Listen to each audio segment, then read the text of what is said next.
श्रीगणेशाय नमः। कनकधारास्तोत्रम् अङ्गम् हरेर्पुलकभूषणमाश्रयन्ति भृङ्गाङ्गनेव मुकुलाभरणम् त्वमालाम् अङ्गे कृताखिल विभूतिरपाङ्गलीला माङ्गल्यदास्तु मम मङ्गलदेवतायाः मुग्धा मुहुर्विदधति वदने मुरारे प्रेमत्रपा प्रणिहितानि गतागतानि मालादृशोर्मधुकरीव महोत्पलेया सा मे श्रियम् दिशतु सागर सम्भवाया विश्वमरेन्द्रपद बिभ्रमदान्ददक्ष आनन्द हेतुरधिकम् मुरविद्विषोऽपि ईशन्निषीदतु मयि क्षणमीक्षणार्धम् इन्दीवरोदरसहोदरमिन्दिराया आमीलिताक्षमधिगम्य मुदा मुकुन्दम् आनन्दकन्दमणिमे समनङ्गतन्त्रम् आकेकरे स्थितिकनि निकपाक्षनेत्रम् भूत्यै भवेन्मम भुजङ्गशयाङ्गनायाः बाहुवन्तरे मधुजितः श्रितकौस्तुभेया हारावलीवहरणी लमयी विभाति कामप्रदा भगवतो पिकटाक्षमाला कल्याणमावहतु मे कमलालयाया कालाम्बुदालिललितो रसिकैटभारे धाराधरे स्फुरति या तडदङ्गनेवा मातुः समस्त जगताम् महनीयमूर्तेः भद्राणि मे दिशतु भार्गवनन्दनाया प्राप्तम् पदम् प्रमथतः खलु यत्प्रभावात् माङ्गल्यभाजि मधुमाखिनि मन्मथेन मय्यापते तदिहमन्तरमीक्षणार्धम् मन्दालसं च मकरालयकन्यकाया दद्यादयानुपवनो द्रविडाम्बुधाराम् अस्मिन्न किञ्चन विहङ्गसे सौविसर्णे दुष्कर्म घर्ममपनीयचिराय दूरम् नारायण प्रणयनि नयनाम्बुवाः इष्टाविशिष्टमतयो पियया ददृष्ट्या त्रेवेष्टपदम् सुलभम् लभन्ते दृष्टिः प्रहष्टकमलो दरदीप्तिरिष्टम् पुष्टिम् कृशेष्ट मम पुष्करविष्टराया गिरदेवतेति गरुडध्वज सुन्दरीति शाकम्भरीति शशिशेखरवल्लभेति सृष्टि स्थिते प्रलयके लिषु संस्थितायै तस्यै नमस्त्रिभुवनैकगुरोस्तरुण्यै श्रुत्यै नमोऽस्तु शुभकर्म फलप्रसूत्यै राज्ञै नमोऽस्तु रमणीयगुराणवायै सत्यै नमोऽस्तु शतपत्रनिकेतनायै पुष्ट्यै नमोऽस्तु पुरुषोत्तमवल्लभायै नमोऽस्तु नालेकनिबाननायै नमोऽस्तु दुग्धोदधिजन्मभूम्यै नमोऽस्तु सोमामृतसोदरायै नमोऽस्तु नारायणवल्लभायै सम्पत्कराणि सकलेन्द्रियनन्दनानि साम्राज्यदानविभवानि सरोरुहाक्षि तदवन्दनानि दुरिता हरणोद्यतानि मामेव मातरनिशं कलयन्तु मान्ये यत्कटाक्षसमुपासनविधिः सेवकस्य सकलार्थसम्पदः शन्तनोति वचनाङ्गमानसौ त्वाम्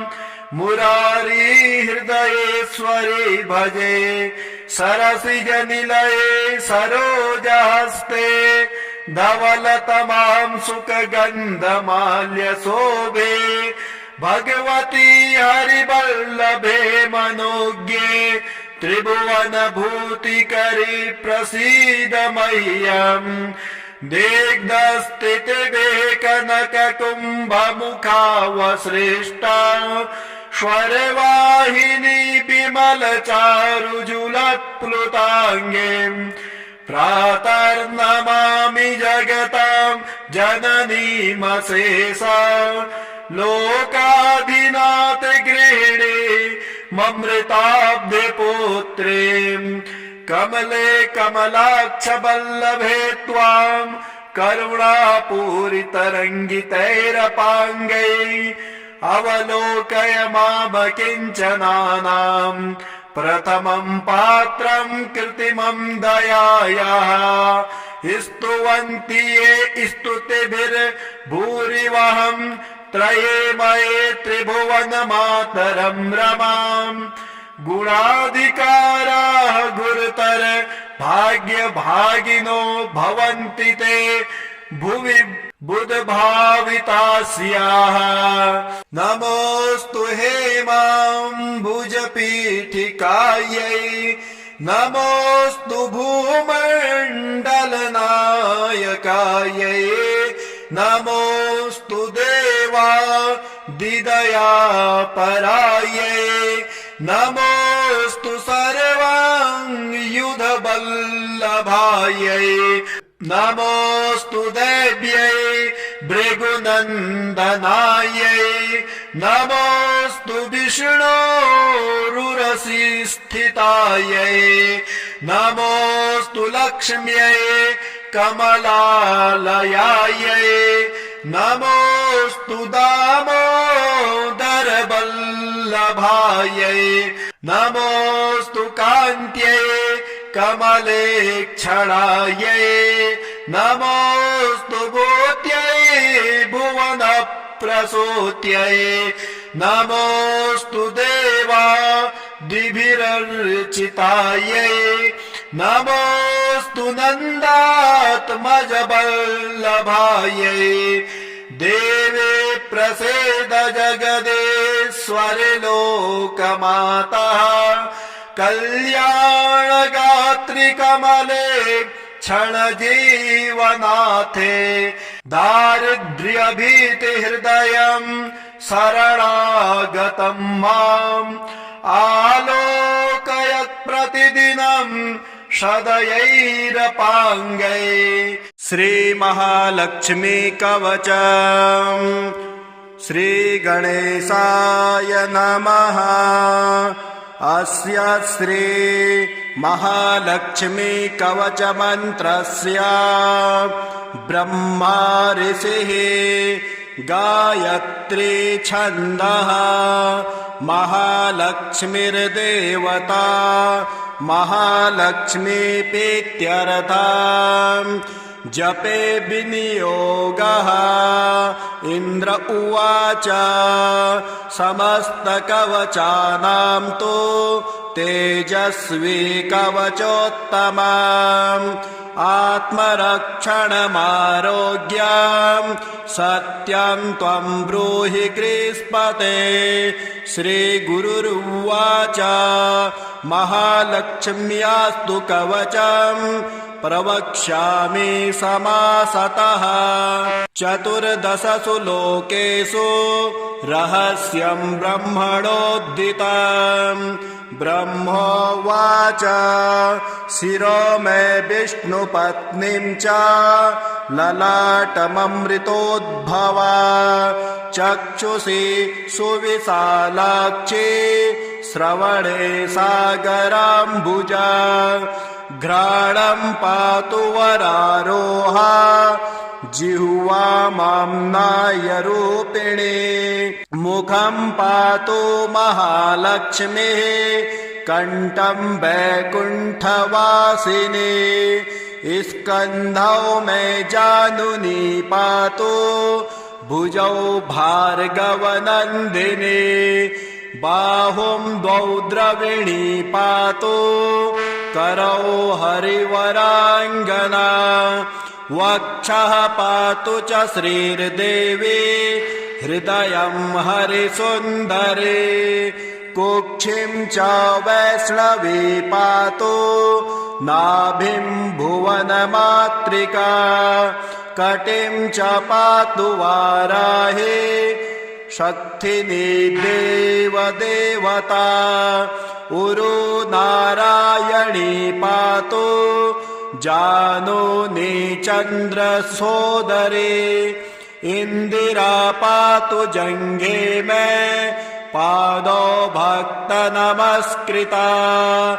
नखान् तेजस्विनी पातु सर्वाङ्गं करुणामयी ब्रह्मणा लोकरक्षार्थं निर्मितं कवचं श्रियः ये पठन्ति महात्मानस्ते च धन्या जगत्त्रये कवचेनावृताङ्गानां जनानां जयदा सदा मातेव सर्वसुखदा भवत्वममरेश्वरे भूयः सिद्धिमवाप्नोति पूर्वोक्तं ब्राह्मणा स्वयं लक्ष्मीर्हरिप्रिया पद्मा एतत् नामत्रयं स्मरन् नामत्रयमिदं जपत्वा स याति परमां गतिम् यः पठेत् स च धर्मात्मा सर्वान् कामान् वाप्नुयात्। श्रीमहालक्ष्मी कवचम्। श्रीगणेशाय नमः। अस्य श्री महालक्ष्मी कवच मंत्रस्य ब्रह्मा ऋषिः गायत्री छन्दः महालक्ष्मीर्देवता महालक्ष्मीपीत्यर्थः जपे विनियोगः इन्द्र उवाच समस्तकवचानां तु तेजस्वी कवचोत्तमम् आत्मरक्षणमारोग्यं सत्यं त्वं ब्रूहि गृहस्पते। श्रीगुरुरुवाच महालक्ष्म्यास्तु कवचम् प्रवक्ष्यामि समासतः चतुर्दशसु लोकेषु रहस्यं ब्रह्मणोद्दितम् ब्रह्मोवाच शिरो मे विष्णुपत्नीं च ललाटममृतोद्भवा चक्षुषी सुविशालाक्षी श्रवणे सागराम्बुजा घ्राणं पातु वरारोहा जिह्वा माम्नायरूपिणी मुखं पातु महालक्ष्मीः कण्ठं वैकुण्ठवासिनी स्कन्धौ मे जानुनी पातु भुजौ भार्गवनन्दिनी बाहुं द्वौ द्रविणी पातु करौ हरिवराङ्गना वक्षः पातु च श्रीर्देवी हृदयं हरिसुन्दरी कुक्षिं च वैष्णवी पातु नाभिं भुवनमातृका कटिं च पातु वाराही शक्तिनी देवदेवता उरु नारायणी पातु जानूनी चन्द्रसोदरी इंदिरा पातु जङ्घे मे पादौ भक्तनमस्कृता नखान् तेजस्विनी पातु सर्वाङ्गं करुणामयी ब्रह्मणा लोकरक्षार्थं निर्मितं कवचं श्रियः ये पठन्ति महात्मानस्ते च धन्या जगत्त्रये कवचेनावृताङ्गानां जनानां जयदा सदा मातेव सर्वसुखदा भवत्वममरेश्वरे भूयः सिद्धिमवाप्नोति पूर्वोक्तं ब्राह्मणा स्वयं लक्ष्मीर्हरिप्रिया पद्मा एतत् नामत्रयं स्मरन् नामत्रयमिदं जपत्वा स याति परमां गतिम् यः पठेत् स च धर्मात्मा सर्वान् कामान् वाप्नुयात्। ॐ श्रीगणेशाय नमः। कनकधारास्तोत्रम् अङ्गं हरेर्पुलकभूषणमाश्रयन्ति भृङ्गाङ्गनेव मुकुलाभरणं त्वमालाम् अङ्गे कृताखिल विभूतिरपाङ्गलीला माङ्गल्यदास्तु मम मङ्गलदेवतायाः मुग्धा मुहुर्विदधति वदने मुरारे प्रेमत्रपा प्रणिहितानि गतागतानि मालादृशोर्मधुकरीव महोत्पलेया सा मे श्रियं दिशतु सागरसम्भवाया विश्वमरेन्द्रपदविभ्रमदान्ददक्ष आनन्दहेतुरधिकं मुरविद्विषोऽपि ईषन्निषीदतु मयि क्षणमीक्षणार्धम्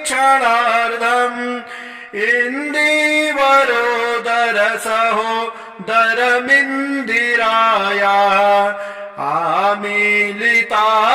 आमीलिताक्षमधिगम्य मुदा मुकुन्दम्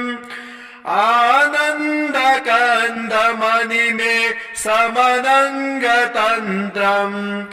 आकेकरे स्थितिकनि निकपाक्षनेत्रम् भूत्यै भवेन्मम भुजङ्गशयाङ्गनाया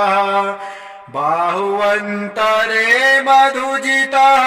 श्रितकौस्तुभेया हारावलीवहरणी लमयी विभाति कामप्रदा भगवतो पिकटाक्षमाला कल्याणमावहतु मे कमलालयाया कालाम्बुदालिललितो रसिकैटभारे धाराधर हरे स्फुरति या तडदङ्गनेवा मातुः समस्त जगतां महनीयमूर्तेः भद्राणि मे दिशतु भार्गवनन्दनायाः प्राप्तं पदं प्रमथतः खलु यत्प्रभावात् माङ्गल्यभाजि मधुमाथिनिमन्मथेन मय्यापते तदिहमन्तरमीक्षणार्धम् मन्दालसं च मकरालयकन्यकायाः दद्यादयानुपवनो द्रविडम्बुधाराम् अस्मिन्न किञ्चन विहङ्गसे संविसर्णे दुष्कर्म गार्ममपनीय चिराय दूरम् नारायण प्रणयनि नयनाम्बुवाः इष्टाविशिष्टमतयो पियया ददृष्ट्या त्रेवेष्टपदं सुलभं लभन्ते दृष्टिः प्रहष्टकमलो दरदीप्तिरिष्टम् पुष्टिं कृशेष्ट मम पुष्करविष्टरायः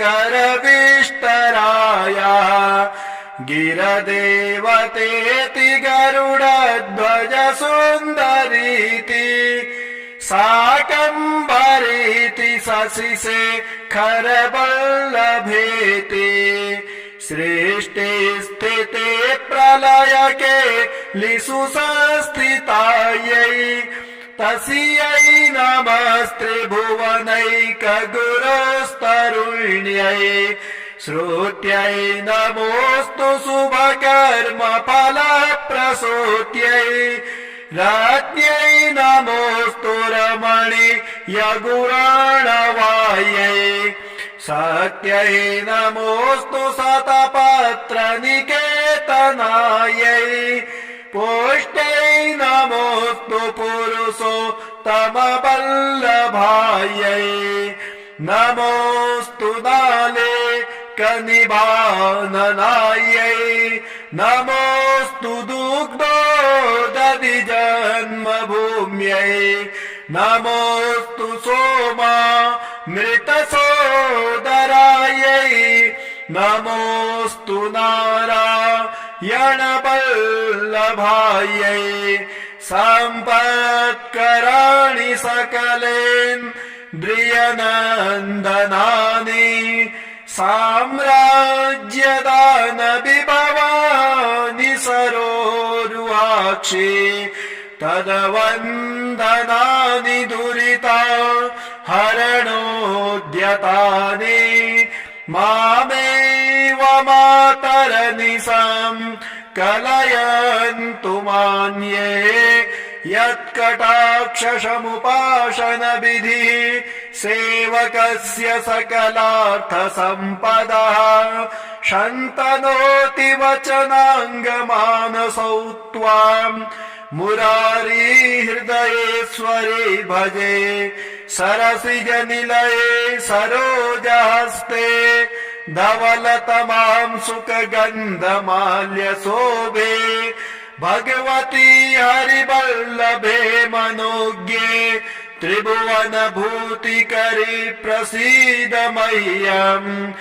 दिग्धस्थितिवेकनककुम्भमुखावसृष्टा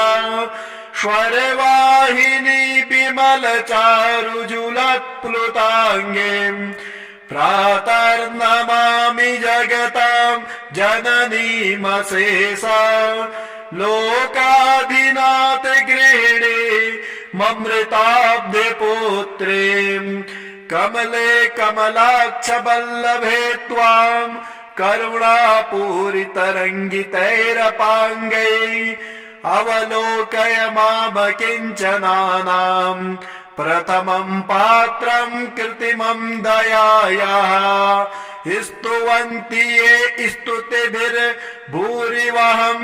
त्रयेमये त्रिभुवनमातरं रमाम् गुणाधिकाराः गुरुतर भाग्यभागिनो भवन्ति ते भुवि बुधभावितास्याः नमोऽस्तु हेमाम्बुजपीठिकायै नमोऽस्तु भूमण्डलनायकायै नमोऽस्तु देवादिदयापरायै नमोऽस्तु सर्वाङ्गयुधवल्लभायै नमोऽस्तु देव्यै भृगुनन्दनायै नमोऽस्तु विष्णोरुरसिस्थितायै नमोऽस्तु लक्ष्म्यै कमलालयायै नमोऽस्तु दामोदरवल्लभायै नमोऽस्तु कान्त्यै कमलेक्षणायै नमोऽस्तु भूत्यै भुवनप्रसूत्यै नमोऽस्तु देवादिभिरर्चितायै नमोऽस्तु नन्दात्मजवल्लभायै देवे प्रसीद जगदीश्वरि लोकमातः कल्याणगात्रि कमले क्षणजीवनाथे दारिद्र्यभीतिहृदयम् शरणागतं माम् आलोकयत् प्रतिदिनं सदयैरपाङ्गै।